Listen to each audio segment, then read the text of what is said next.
Hello and welcome to another edition of Currently in Quincy. I'm Joe Catalano. On today's program, we will welcome Beth Ann Strollo from Quincy Community Action Programs. We're going to learn all about their brand new food center down in Southwest Quincy. First, though, as always, we check out the weather and the news for you. Currently in Quincy, it's gray, it's damp, it's foggy, it's drizzly, it's 57 degrees, and that's how it's going to stay today pretty much. Might even have a rumble of thunder with some more showers around this afternoon. Temperatures only in the lower 60s. Showers linger this evening, only in the upper 50s. Still kind of gray tomorrow with a chance of a shower. High tomorrow into the mid-60s, and more showers and rain on Wednesday. Highs in the lower 60s. Then we flip the switch on Thursday with sunshine, a few clouds, much warmer, high near 70 degrees. Friday looks very nice right now as well. But again, we have clouds and mist in Quincy, 57 degrees right now. Checking the news for you today, Quincy City Council is still mulling over Quincy Mayor Thomas Koch's request for an extra $23 million to put toward construction of a new public safety complex. The mayor says Quincy's not the only community that's being impacted by inflation. Cost of everything has just soared, and I know that the president says we're not in a recession, but boy, oh boy, we've got some challenging times with the cost of things. I know with people buying food, buying gasoline, buying fuel for their homes. But if you're out there doing any renovations to your house, you're also aware that the cost of materials is way up if you can get them. So this is having an effect on projects all across Massachusetts. I know a number of school projects are going back in for millions more just to meet the spec. This was something we had all the experts looking at, our outside estimators, Suffolk Construction, but it's unique times. And this is, this is something the bond is paid over 30 years, so it's spread out over time. And we are replacing one terrible facility that does not serve the city well at all in the existing police station. So this will be a state-of-the-art 50 to 100-year building. I certainly don't want to cut corners, and some administration down there are 15 to 20 years out having to replace a roof. So it is a quality project. It is calling for excellent materials so that the building is around for a long, long time. So it's just a reflection of the marketplace that we're in right now. There's some things we just can't control. That additional funding request remains in the City Council's Finance Committee. The council's not scheduled to meet again until November 14th. City Council did previously approve $120 million for the new public safety complex, which will replace the existing police station on C Street. The new complex will also be home to the Fire Department Administration and the Office of Emergency Management. In-person early voting is now underway for the upcoming November 8th state election. And here in Quincy, early voting is taking place weekdays at City Hall from 8:30 to 4:30. Next weekend at North Quincy High School from 8:30 to 2:30. And then the following week back at City Hall from 8:30 to 4:30. City Clerk Nicole Crispo is encouraging mail-in voters to return those ballots quickly. There are just so many new opportunities for people that we want everybody to be able to take advantage of them. We have the drop box at City Hall, which is I cannot believe already. So we got those ballots out on Saturday. How many we're getting back so quickly? And we encourage everybody to vote when you get it and get it back to us as soon as possible. This election is a little unique. November 8th by 8 p.m., as long as it's time stamped by the post office, we will accept that ballot back until November 12th at 5 p.m. The deadline to register to vote in the upcoming election is this coming Saturday, October 29th at 5 p.m. And the deadline to receive a vote by mail application is November 1st. As you heard Crispo say, a change this year. Ballots sent by mail must be postmarked by November 8th and received no later than Saturday, November 12th. Quincy Mayor Thomas Koch says that safeguards have been put in place to prevent any more thefts from the Quincy Pension Fund. A state report concluded that scammers were able to steal $3.5 million from that fund last year. by hacking into the open email accounts of former Retirement Board Director Lisa McBurney. Thieves posing as McBurney told Aberdeen Investments to transfer the money, which ended up in a bank in Hong Kong. The mayor says the investment firm should have caught the scam. You know, it's called a phishing scheme. It's also, today's terms, used the term of executive fraud. And a number of things broke down. And quite frankly, you know, the companies we hire are supposed to protect us from this. And I know there's a little bit of blame to go around, but I think the large portion of the blame should go to the companies that we hire to maintain our systems, to do our transactions. There should have been a number of red flags that had gone up in that process before they allowed something like that to happen. So I really put it on the feet of the companies that are engaged with the retirement board. That state report did say there were numerous red flags that should have been caught before the theft occurred. The money has not been recovered. Nobody's been charged, but the theft will not impact pension payouts, as that fund has over $918 million. Quincy man facing charges for having a loaded gun in his car. Police stopped 44-year-old Maurice Milligan for speeding on Quincy Shore Drive last Wednesday. They found a loaded .38 caliber handgun in the vehicle. Police say there was 1 round in the gun's chamber and 9 in the magazine. Police say Milligan does not have a license to carry a firearm. Was also driving without a valid driver's license. He faces those charges in Quincy District Court. Quincy police were led on a brief chase last night by a man on a stolen motor scooter. Police say 35-year-old Brendan Oliverio from Quincy refused to stop for officers on Franklin Street near the 7-Eleven at about 10 o'clock last night. Police say the scooter had been reported stolen from the Star Market on Granite Street.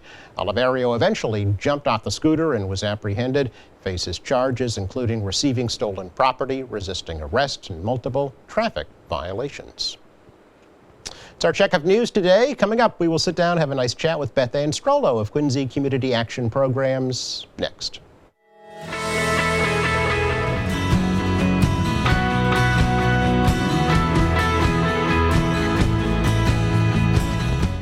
Welcome back. Happy to welcome back to the program CEO from Quincy Community Action Programs. Beth Ann Strollo is here for some big news. Beth Ann, how are you? Good. How are you doing? Doing good. Good to see you in person for a Great change. to see you in Yes, person too. Nice Thank to be you back. thank you for having me. Oh, it's our pleasure. Yeah. QCAP, you know, at the start of the pandemic, quickly pivoted to make sure that your services continue to be offered to your clients, right? Yes, we Yes. did. We were open. We were considered essential service Yes. providers, particularly in our food center, but many of our services were. Because we weren't completely electronic, it was all the more reason for us to be in the office as much as we could to deliver services through that time. Yeah, I remember you quickly set up a drop box in the lobby so folks Correct. could put their materials in and you could retrieve them. Right. Is that still happening or is it more in person now? Well, we're more in person Okay. for sure, Okay. but that box is still there. Oh, it is? And, Okay. and it's much easier for clients. In some ways, like many businesses, we learned to do things differently Yeah. that I think have been more helpful for our clients, our customers, and that's one of them, so that they don't have to walk all the way up to the 4th floor to drop off their fuel assistance application. They Yeah. can just put it in the drop box on the street level at 1511 Hancock Street. We Okay. have sort of 2 doors Right. into our building, and we also have an open access resource center now, and that we opened a little over a year ago. Okay. So that is open also at 1511 Hancock Street. Oh, and that's in person? That's in person Okay. every day of the week. We have staff from each of our programs in that location, and people can just walk in and let the receptionist know what they need, and we'll help them as best we can. It's great. It's great. I guess we should, I just assume, oh, it's QCAP. Everybody knows what QCAP is. But there are new people coming to the city all the time. We should do a little refresher, I guess, about what Yes. QCAP is and what it offers. Sure. Yeah. We are primarily helping low and moderate income individuals in Quincy and a number of South Shore communities. So we offer 6 different programs, if you will. Within each of those, there are a number of services, but our food center, we'll talk more about in a moment, I think. Yeah. That's the big news, by the way. Right. We have a fuel assistance and weatherization and appliance management program and heating system repairs. That's our energy program, which we're very busy in right now, and we know that many residents are very concerned about their heating bills this year. Oh, yes. So Yep. we encourage them to come and get help with for that. Okay. We have a Community Care for Kids program, which distributes the child care vouchers to income eligible residents in 20 different towns. And that's a really incredibly important resource right now for families who are going back to work. And that can be working from home or working in on site at a location. If they are income eligible, they can sign up for a voucher and get on that wait list. Okay. We have a Head Start program, early Yes. education and care at our Rosemary and Archie Wahlberg Early Learning Center. Yeah, over the old in St. Quincy. Joseph School, The right? old St. Joseph School, Yeah, exactly. yeah. And that has been open since July of 2020. Okay. So that we reopened as quickly as we could, and we are actively enrolling students, and we are actively looking for teachers there. So even you are impacted by the workforce shortage? Definitely, Okay, all definitely. right, yeah. That's a very significant issue for us, Interesting, just okay. like others. Yeah, I didn't even think of that, but of course, yeah, they're teachers Right. just like public school teachers. Yeah. That's right. Okay. And in the early childhood world, it has always been a challenge Yeah. because they're not paid what they should be, and we're working on that. The legislature has helped us. Congress is thinking about it, that we need to increase those wages so that we can make sure students in high school see it as a viable career pathway. And so we're actively looking. We're actively looking for staff in all of our programs. Are you really? Just ask folks to look at our website Okay. and be patient with us as we deliver services because we are short-staffed and we get a lot of calls and there are a lot of people out there who need help, and we can't get back to folks as quickly as we would like to because we're so short-staffed. What a dichotomy you're in, yeah. Yes, So, right. You don't That's- have the staff to get the staff, and you don't have the Right. staff to deliver the services. Right, yeah. right. Okay. Not that different than many businesses, Exactly, I guess. yeah. So No, not at all. everyone's challenged by this. Okay. So, but yes, we are looking. Okay.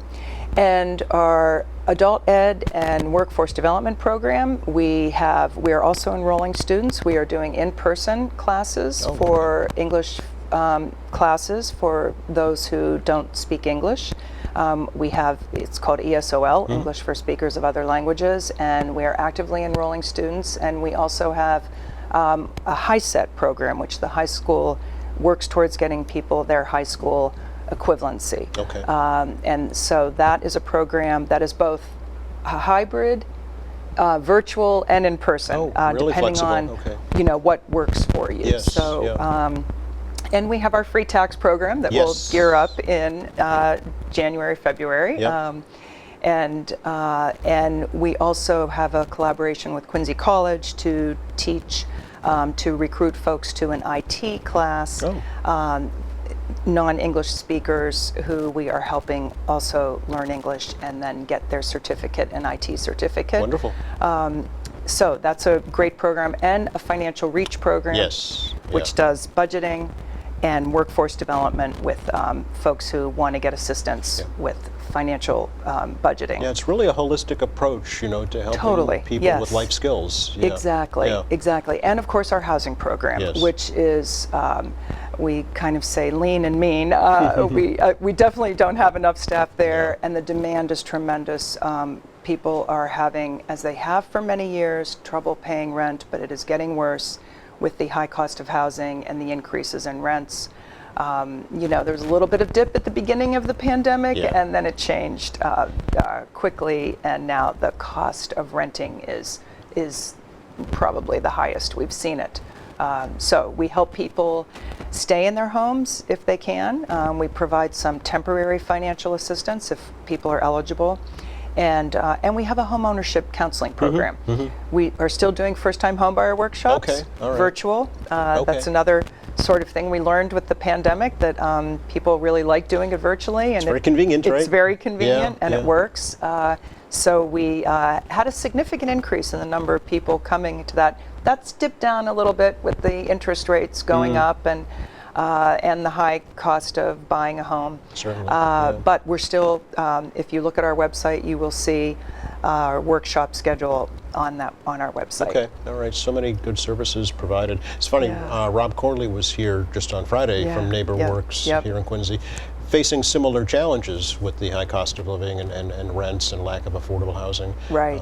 So, you know, Yes. similar missions, similar problems. Exactly. Yeah. And we work really closely with them and Sure. Metro Housing in Boston because we have the same clients. We provide some resources, they provide others. We work Yeah. in collaboration with them to make sure we're helping people stay in their homes and not become homeless. Yeah, the demand is so much higher than the supply, unfortunately. Exactly, You know, I know yeah. you were at the Yeah. dedication for the Joe Finn building not too long ago, so it's a great addition to the Yes, it affordable is. housing stock. yeah. Right, right. Can't have enough Right. of that. But the big news for QCAP, at least, is your brand new food center Right, in Southwest Quincy. right. Yeah, what's going on? Well, we have finally found another permanent home for ourselves. We keep finding homes and then turning those homes into something else and saying, now we need a new home. Okay. So we have purchased 18 Copeland Street, and we are finishing the renovations of it. Okay. We are currently at 1 Copeland Street, and this building is really, even though it's 18, it's diagonally across the street. Okay. And we are really excited that we have achieved this goal. This was a strategic goal that the board of directors has had for over 10 years. About 15 years ago, we moved out of our larger space at 388 Granite Street, which is on one corner of Brewer's Corner, so the corner of Copeland and Granite Street, and Water, where that ends and becomes Copeland. We have been in that corner since 1968. Wow. We started at 372 Granite Street. We then moved into, we bought 388 Granite Street many years ago and moved in and had a large community center, which was a really tremendous resource for the community.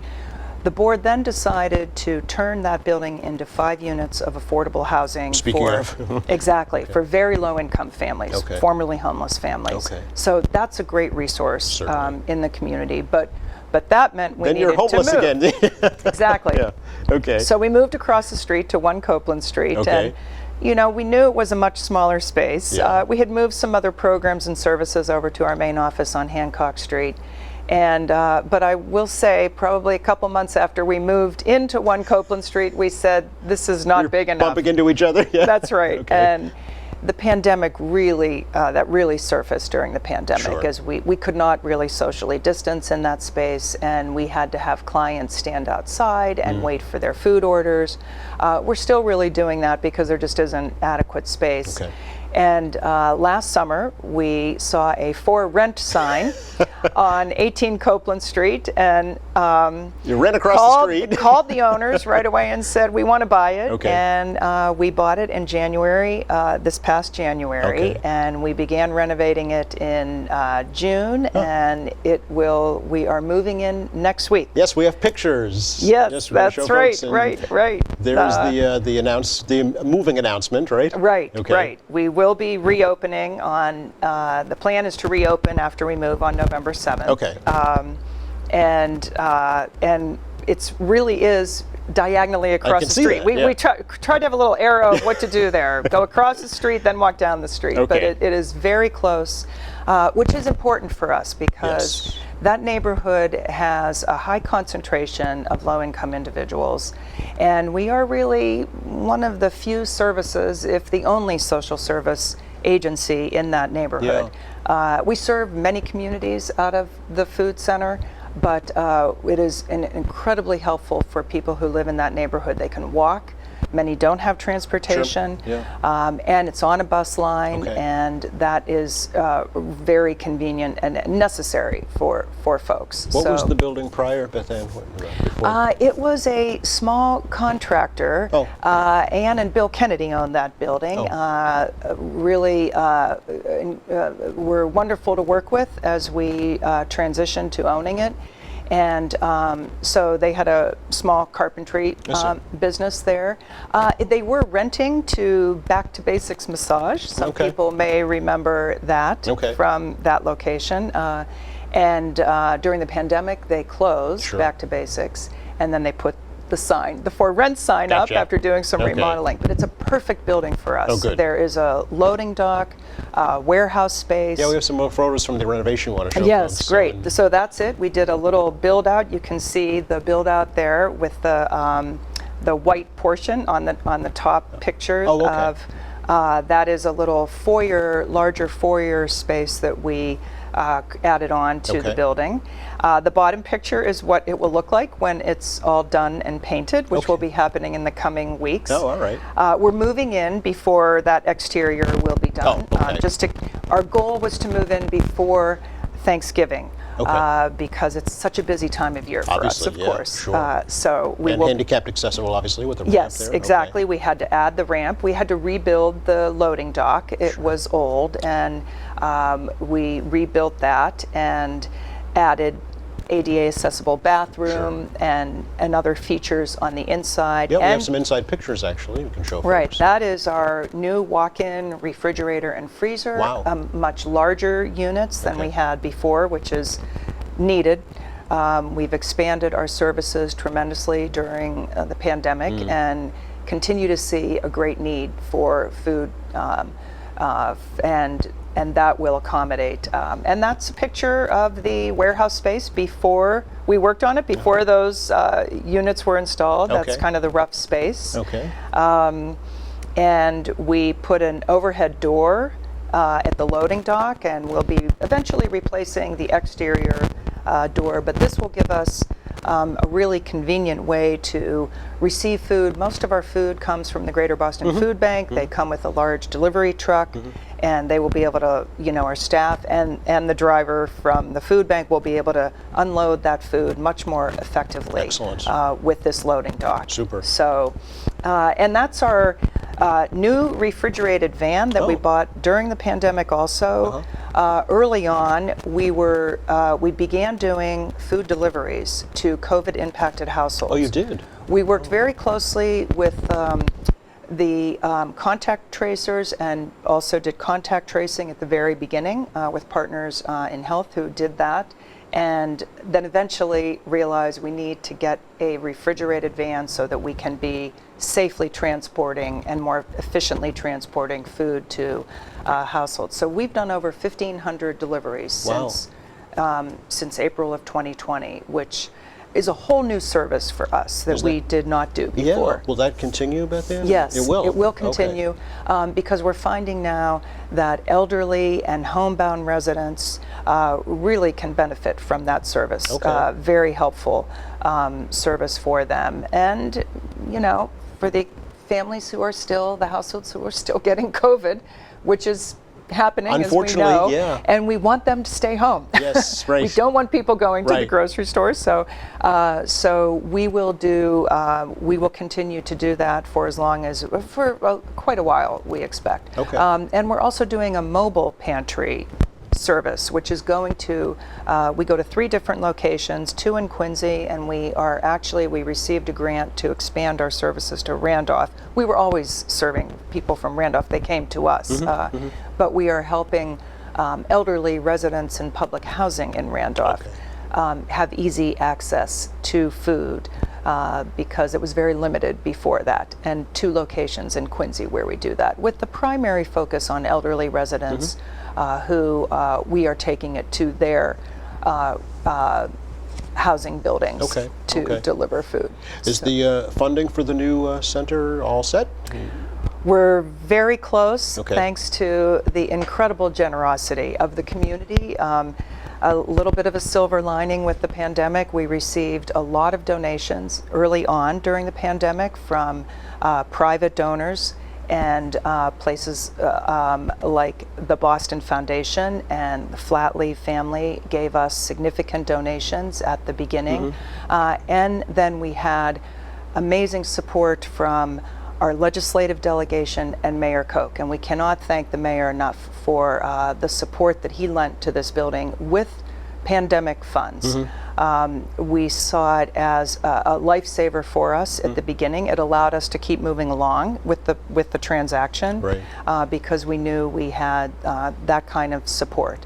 Speaker Mariano has also been an incredible supporter of this project through legislative and budget actions, and Representative Taki Chan, who takes a special interest in this. The number of Asian residents that we serve is significant.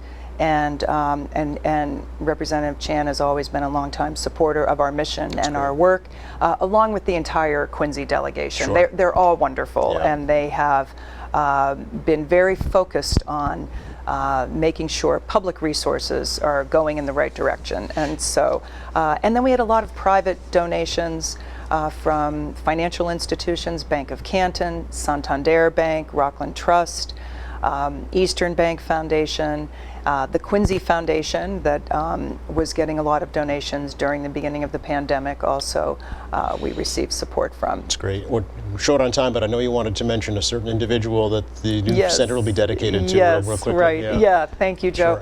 Sure. We are dedicating the building to Paul Connolly, and Paul is a longtime board member at QCAP. He's been on the board for over 20 years. Wow. He has represented Southwest Quincy, the residents in Southwest Quincy for that time. He first was on the board representing his son, Brian, who was the city councilor at the time. Okay.